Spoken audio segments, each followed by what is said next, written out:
With an area of more than 14 million square kilometers, Antarctica is the fifth largest continent on our planet. It is also the least explored and most mysterious of the 7 continents. For years, scientists have wondered what this continent has been hiding from us. Welcome to my video. Today we are going to look at some unusual objects found on Google Maps in Antarctica. Recently, explorers using Google Maps have been particularly drawn to Antarctica, where the ice is melting intensely, and are discovering amazing things. For example, some mysterious bases, structures, debris.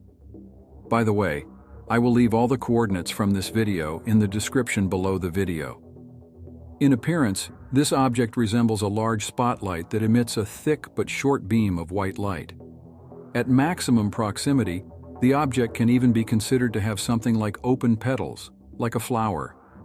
The object itself is small, but perhaps it is only the part that comes out of the ice, and the rest is hidden underneath. Another mysterious object was found by an American ufologist. A huge UFO has crashed into a rock. The aircraft has a clear outline. Some details of the body are visible. Since it is covered by a rock, it seems to have crashed a long time ago. In addition, this ufologist discovered what looks like a bunker entrance. The dimensions of the entrance are about 98 feet. Another user made an interesting discovery. As a result of melting ice in Antarctica, a road that looks like a paved road appeared on the maps, which is about 2,624 feet long. Moreover, on one side of this road there is what looks like a bridge with an arch. Of course, all this is practically destroyed by centuries of ice. However, we can infer from this debris that there was once some kind of advanced civilization in Antarctica. Another satellite image showing a mysterious structure in Antarctica, a huge staircase leading to the top of a mountain. Scientists have not been able to explain the history of the origin of this structure located on the surface of the icy continent, and the opinion of internet users is divided. Some are convinced that the presence of the staircase is proof of the existence of the lost city of Atlantis. Others hypothesize that the site is a base for ships and UFOs, and that the staircase itself is a vent for a huge underground colony. Unfortunately, Google Maps cannot serve as a proof of these or those discoveries. To prove it, you have to visit the place where some mysterious object is located. However, this is difficult to do in Antarctica for many reasons, even for world-renowned scientists. I would also like to share with you a theory that Hitler died in Antarctica. According to this version, in the late 1940s, Stalin received information from American intelligence that Adolf Hitler was alive and hiding in a secret Nazi base in Antarctica. Soviet and Western intelligence completely overlooked the establishment of this base, which consisted of 2 settlements in Antarctica. Beginning in 1938, the German Navy made regular expeditions to Antarctica. According to German scientific theory, to which the Nazi leadership adhered, the Earth is hollow inside. In the region of Antarctica, there were entrances to huge underground cavities with warm air. The Germans who explored Antarctica called the underground caves a paradise. Since 1940, by Hitler's personal order, the construction of 2 underground bases on the land of Queen Maud began. In 1942, future residents, scientists, and specialists of the Complex Scientific Center began to be transferred to Antarctica. The Nazi leadership was also evacuated there later. The construction of secret settlements was carried out by the hands of prisoners of war. Fresh forces were regularly supplied in place of those who had fallen out of service. According to American intelligence, at the end of 1944 on the land of Queen Maud, the Nazis put on combat duty 5 ballistic missiles V-5. According to the Nazi version, Adolf Hitler died at the base in Antarctica in 1971. Other sources claim he lived until 1982. Hitler made only 1 trip to the big land in the city of Heliopolis. Over time, interest in the icy continent waned temporarily because all the old Nazis died out, and the new Nazis were rumored not to want to live there. According to one account, Schwabeland, which was the name of the base in Antarctica, was destroyed by the Nazis themselves. According to others, the Americans set up a nuclear submarine base in its place. But all this is just rumor and speculation. Another interesting story about the mysterious jelly. One morning, the crew of the research vessel Olaf discovered that the desalination plant was not working. It turned out that the pipe was clogged. They tried to repair the water pipe from shore, but were unsuccessful. With scarce water reserves dwindling catastrophically fast, it was decided to go under the ice and continue the repair work there. Wearing a heavy-duty wetsuit, a crew member was sent down by cable under a 65-foot thick ice shelf. The failure was discovered almost immediately. It was clear that the filters had filled with a strange pink and white substance. A week later, the failure was repeated, and another scientist, Jerry Newman from the University of Oklahoma, went down the well.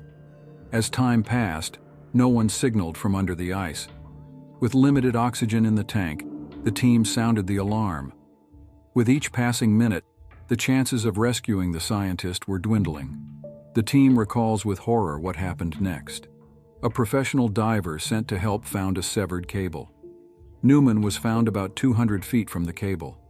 As the diver swam to his colleague's body, creatures that looked a bit like jellyfish or sea cucumbers began to float away. Newman's ultra-durable suit was burned through, and the flesh in those areas looked like it had been melted by acid. The team spent a long time thinking. In the morning, they decided to inspect the desalination units again, especially the left pipe arm, which no one had ever looked at before. To their surprise, they found several creatures that were believed to be responsible for Newman's death. Surprisingly, when they were examined, they emitted a corrosive liquid. A week later, the military arrived at the station. The expedition was abruptly terminated, and the scientists were sent home. The fate of the station has been unknown ever since. Admiral Byrd's expedition. On February 1, 1947, an expedition led by Rear Admiral Richard Byrd landed in Antarctica near Queen Maud Land and began exploring the area adjacent to the ocean. The expedition was scheduled to last 6 to 8 months, but at the end of February, all work was suddenly stopped. The expedition returned urgently to the United States. In general, the idea of such a military sea expedition was born in the fall of 1945. Several Argentine pilots reported to the American intelligence services that before the end of the Second World War, they had allegedly made special flights to supply a certain Nazi base in Antarctica. The Americans took the information seriously. They decided to send the entire squadron, led by the most experienced polar explorer of the time, Admiral Richard Byrd, to search for the mysterious base. The U.S. Navy put together a serious force, an aircraft carrier, 13 cruisers and destroyers, a submarine, an icebreaker, more than 20 planes and helicopters, and about 5,000 men. Within a month, the expedition members managed to take about 50,000 photos, map several previously unknown mountain plateaus, and equip a new polar station. One of the destroyers was conducting a practice torpedo bombardment of the icebergs. Suddenly, the crew was attacked by vehicles resembling UFO. Richard Byrd reported on the radio that after a brief battle, the unknown enemy sent negotiators, one of whom demanded in broken English that the Americans leave the area in a few hours. Richard Byrd refused. Then the negotiators retreated to the snowy ridge and seemed to vanish into thin air. An hour or two later, the cruisers were hit by enemy artillery. By the end of that tragic day, 400 men had been killed. Most of the planes and helicopters had been shot down, and the casualties would have been even higher. But night had fallen. Admiral Byrd made the only right decision under the circumstances to call off the expedition and return home. When the squadron finally reached shore and the command was informed of the expedition's fate, all members, officers, and sailors were isolated. Richard Byrd was retired and declared insane. For the last few years, Admiral Byrd lived under virtual house arrest. He did not communicate with anyone, not even his former colleagues. To this day, very little is known about Admiral Byrd's expedition. That's all for today. If you liked the video, please leave a comment and subscribe to the channel. See you in the next video.